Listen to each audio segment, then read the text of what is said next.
how's it going? Making up some comfrey tea, and I thought I'd bring you along and show you how we do it. We used to make it a fair few years ago when we were renting, along with other green manure teas. Basically what it is it's a matter of grabbing your greens from your garden patch, throwing it into a bucket of water. We used to get a 10 litre bucket, I think, what's that? It was about 2.5 gallon bucket. Chock it probably 3/4 full with leafy greens, then top it up as far as we could with water, then put another bucket on top and put some weights in there just to keep all the green matter under the level of the water.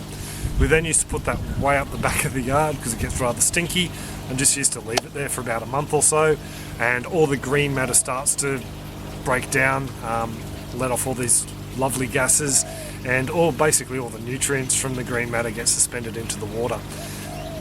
That worked really great as a liquid fertiliser. We used to water it down 1 part of that concentrate down to 10 parts of water, or 9 or 10 parts of water in a watering can, and used to water all the plants with that, and used to see some great results. With comfrey is particularly good because it's a bioaccumulator. What that means is it's got a rather long taproot. Dandelion's another one. It mines minerals and goodness from deep down in the soil, and it brings it up to the surface in leaves and roots and other bits and pieces, which we can then take advantage of in the garden by using it as the fertilisers, either a chop and drop or this liquid tea.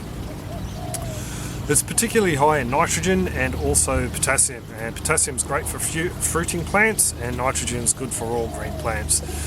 I'm making it pretty much all for our straw bale garden out the front because we've got fruiting plants in there. We've got peppers, chilies in one, and tomatoes in the same one, and the other one I've got brassicas, big nitrogen feeders, and I'm going to plant some other tomatoes in there as well. So for the fruit, they like a lot of potassium.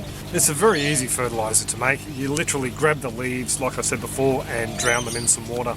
With the comfrey though, a bit of a word of warning, some people do find them a little bit aggravating on the hands. They do have some quite little sharp hairs on them, so wear some gloves if you're going to try this at home, or handle the leaf first to see if you can take it. To make it, all you really need to do is, I'll bring it down and show you. All I've got here is a bucket, and I did have, there we go, some little choppers. So all I've done is grabbed a fair few leaves. This won't be enough. I really probably could do about double into this bucket, but this is all I'm using because I stripped the plant pretty bare the other day. And all you have to do really is just chop it up. Doesn't have to be in small pieces because the water will break this down fairly readily, as you'll see in a minute. So you just want it to sit down there nice and tight. Thank you very much, assistant. It's just a matter now of filling this up. With the one I'm about to show you in a minute, I actually used water from the radial flow filter in the aquaponics just to give it some extra meaty goodness. I tell you what, it definitely did give it a nice odour. So we'll just turn this off now. Now all you need is another bucket to sit on top of that to keep it nice and submerged under the waterline. I just use another one of these buckets, push him down, you can hear the water squelch, and all I'm going to do is put a bit of a paver in there, and that'll just keep the bucket in place. Now this is probably best left away from other humans like neighbours, so I'm going to leave this one down here with the garden. And this is one I prepared a week ago. I'm just going to go grab a stick. So this is one I prepared a week ago, and as you can see, get my little poker, it's starting to break down rather nicely.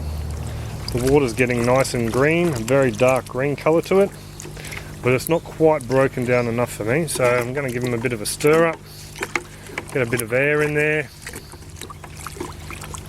You could probably add other bits and pieces too, like a bag of worm cast or compost or something like that if you wanted, but seriously, what does this smell like, Kira? Does it smell tasty?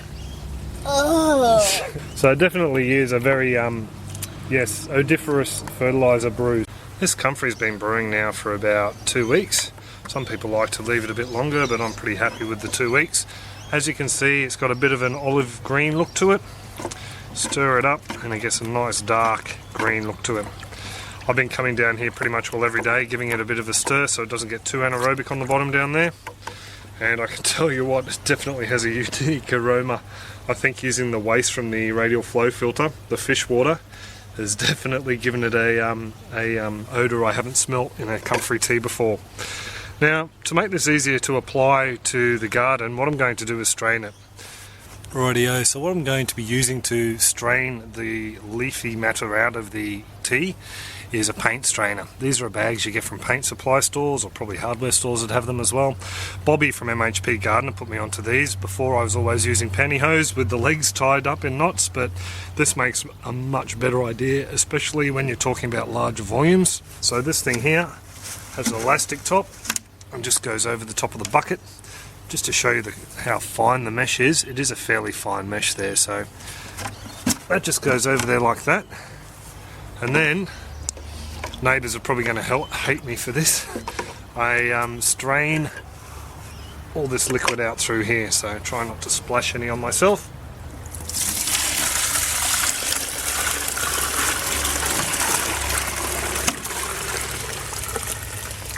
It just goes straight in there. And then I lift the mesh strainer out very slowly. Actually, there's so many fine particles in there, it's actually clogged the strainer already. There we go, so that's pretty much all it. And the contents of this bag here will just now go into the compost pile like I said out the front, so bury it nice and deep so I don't offend our neighbour. So for now it can just sit in that bucket. So as you can see, it's a nice rich dark colour. So I'm going to water it down roughly 10:1. The idea of it is you want to make a weak looking tea brew in the actual watering can. So just to show you, I'll pour about a litre or so into here.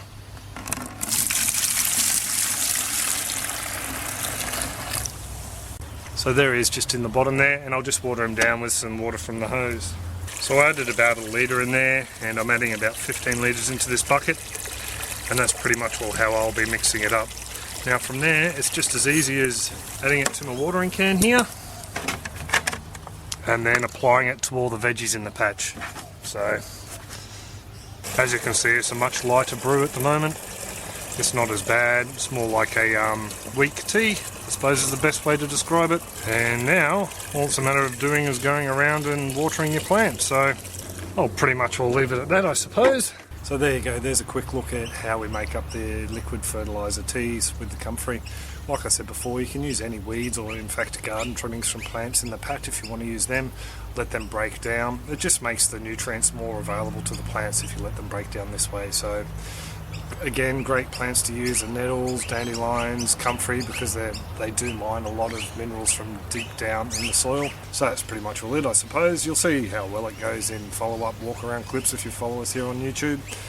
If not, stop by, have a look, and say in probably about a month's time, and you'll see, especially out the front on the straw bale beds, how well this stuff is going to work. I'm pretty confident it's going to work really well from our past use of it. So I'll stop rabbiting on now. Any comments, questions, suggestions, just drop them in the comment section below and I'll get back to you. Other than that, hope you have a great one and take it easy. Catch ya. Oh my godfather. I have a feeling if I spilt any of this on myself, I wouldn't be welcome in the house for a few days. Can you smell it in the house? Is it that bad? Yeah, it's all the way up. It permeated into the bathroom.